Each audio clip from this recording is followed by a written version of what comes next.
masih dari bukan saya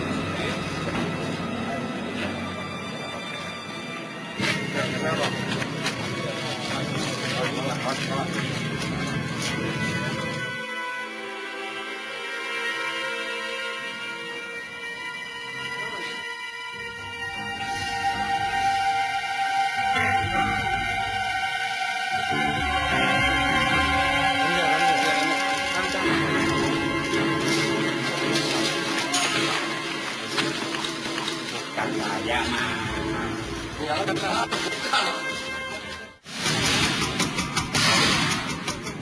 Keranda jenazah Satpam Bahrudin diusung sanak keluarga dan kerabatnya yang selanjutnya dikebumikan di TPU Geraha Bintaro, Ciledug, Tangerang, Banten, Rabu siang.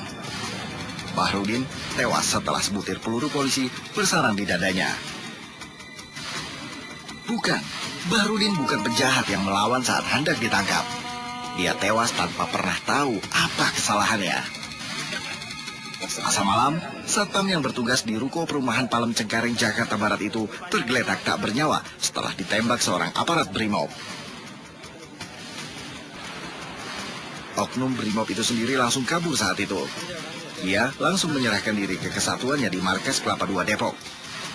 Karena tempat kejadian perkara berada di Jakarta Barat, malam itu juga dia dibawa provos ke Polres Jakarta Barat.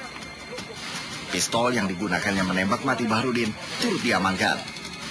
Menurut polisi, Bribtu W tak sengaja memuntahkan peluru dari pistolnya.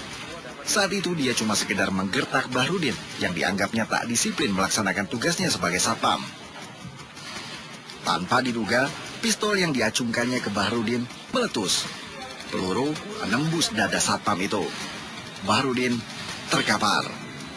Setelah kejadian, menyerahkan diri kepada kesatuannya. Kemudian tadi malam jam 23 diserahkan ke penyidik Polres Jakarta Barat dalam kaitan tempat kejadian perkara di wilayah Jakarta Barat. Dan pelaku mencabut senjatanya, menodongkan kepada korban, maksudnya untuk menakut-nakuti, namun meletus dan mengenai dada sebelah kiri dan meninggal di tempat. Jelas, perbuatan Bribtu W adalah sebuah pelanggaran. Tak pernah dibenarkan seorang aparat kepolisian petantang petenteng dengan pistolnya. Ulah konyolnya itu kian menambah panjang daftar polisi berandalan yang hari-hari ini jadi sorotan.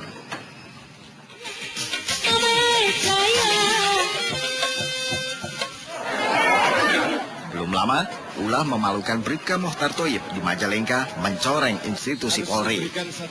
Bak Jager Pasar, dia bikin onar di panggung dangdutan. Saat itu, Bang Thoyib yang mabuk minuman keras sempoyongan di atas panggung dan berlaga bak jagoan berseteru dengan MC. Sempat dibawa turun teman-temannya, Bribka Mohtar Thoyib kembali ke atas panggung. Terekam jelas kamera telepon genggam warga yang kemudian diunggah ke situs YouTube.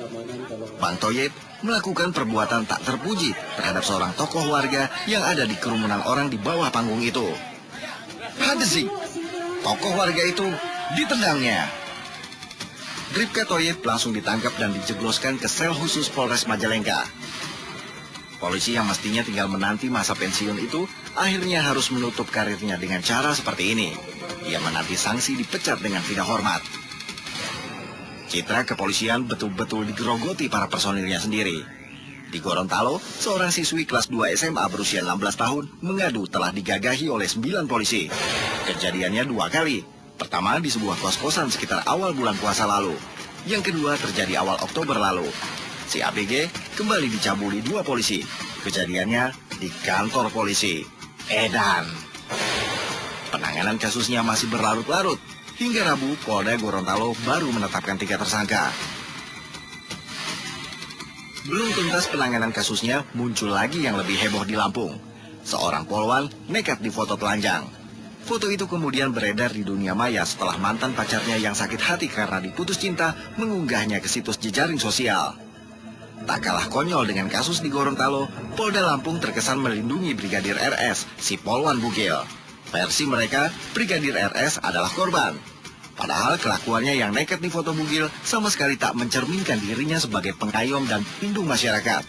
Harusnya dia juga diberi sanksi untuk itu. Belum lama ini, Polri sempat menyikapi rentetan kasus memalukan para anggotanya. Namun, masih terkesan normatif.